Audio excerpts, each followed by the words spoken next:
चार दोस्त रवि, सोहन, मनीष और अजय भूतिया हवेली में पहुंचते हैं। वहां जाकर उन्होंने ऐसा दृश्य देखा जिसे देखकर उनके रोंगटे खड़े हो गए। दोस्तों, आज मैं आपको ऐसी ही एक कहानी सुनाने जा रहा हूं, काली रात की सच्चाई। इस कहानी को सुनने के बाद आपके रोंगटे खड़े हो जाएंगे। तो चलिए कहानी को शुरू करते हैं। गांव के कोने में स्थित पुरानी हवेली, जहां जाने की हिम्मत कोई नहीं करता था। खासकर रात में बुजुर्ग लोग कहते थे कि उस हवेली में भूतों का बसेरा है। कई साल पहले उस हवेली में एक धनी जमींदार और उसकी पत्नी रहते थे। लेकिन एक भयानक रात में जमींदार और उसकी पत्नी की रहस्यमयी मृत्यु हो गई। तब से ही हवेली खाली पड़ी थी और वहाँ से अजीबोगरीब आवाज़ें आती थीं। रवि और उसके दोस्तों ने कई बार सुना था कि हवेली में कुछ अजीब होता है। वे हमेशा सोचते थे कि यह सब अफवाहें हैं और कुछ नहीं। एक रात अपने साहस को चुनौती देने के लिए उन्होंने हवेली में जाने का निर्णय लिया। रवि, सोहन, मनीष और अजय चारों दोस्त अपने कंधों पर टॉर्च और दिल में हिम्मत लेकर हवेली की तरफ बढ़े। जब वे हवेली के पास पहुंचे तो घना अंधेरा और सन्नाटा चारों ओर छाया हुआ था।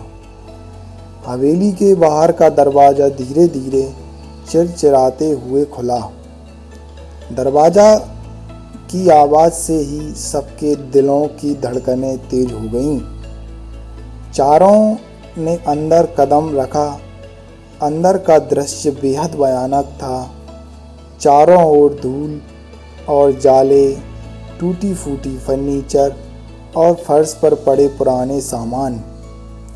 रवि ने कहा, चलो पहले इस जगह का मुआयना करते हैं। वे धीरे धीरे हवेली के कमरों में घूमने लगे। हर कमरे में अजीब सी सिहरन महसूस हो रही थी।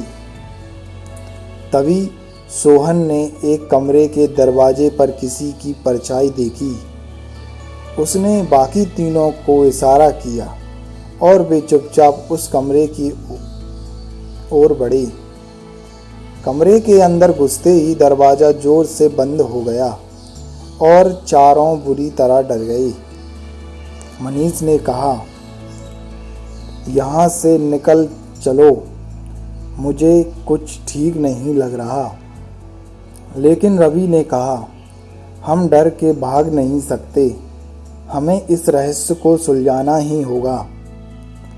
तभी कमरे में एक पुरानी तस्वीर पर उनकी नज़र पड़ी। तस्वीर में वही जमींदार और उसकी पत्नी थे जिनकी मौत की कहानियाँ उन्होंने सुनी थीं। तस्वीर के पीछे एक दराज था। उन्होंने दराज खोला तो उसमें एक पुरानी डायरी मिली। डायरी जमींदार की पत्नी की थी, जिसमें लिखा था कि उस रात को हवेली में कुछ अजीब घटित हुआ था। वह किसी अनजान शक्ति की बात कर रही थी जो उनकी जान लेना चाहती थी।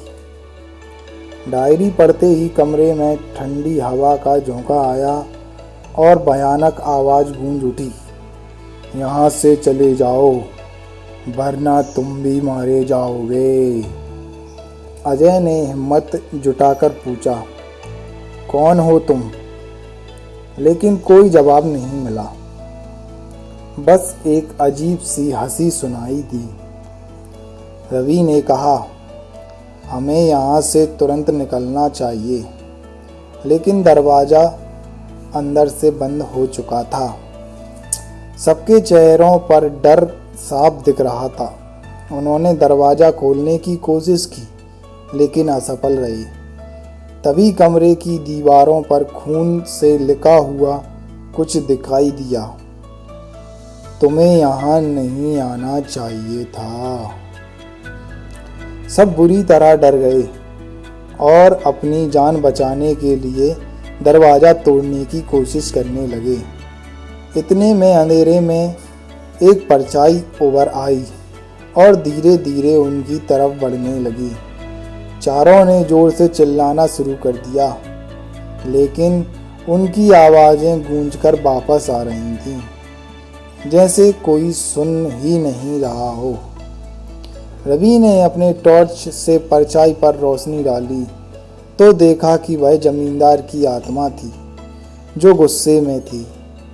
उसने कहा, तुम लोगों ने हमारी नींद को भंग किया है, अब तुम इसकी कीमत चुकाओ। चारों ने मिलकर दरवाज़ा को जोर से धक्का दिया और दरवाज़ा खुल गया। वे भागते हुए हवेली से बाहर निकले और पीछे मुड़कर देखा तो दरवाज़ा अपने आप बंद हो गया और हवेली से एक जोरदार चीख की आवाज़ आई। उस रात के बाद रवि और उसके दोस्तों ने कभी उस हवेली का रुख नहीं किया।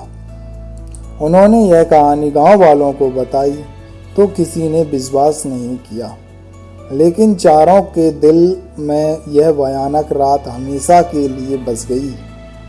हवेली अब भी वहीं खड़ी है, लेकिन वहां जाने की हिम्मत अब किसी में नहीं होती।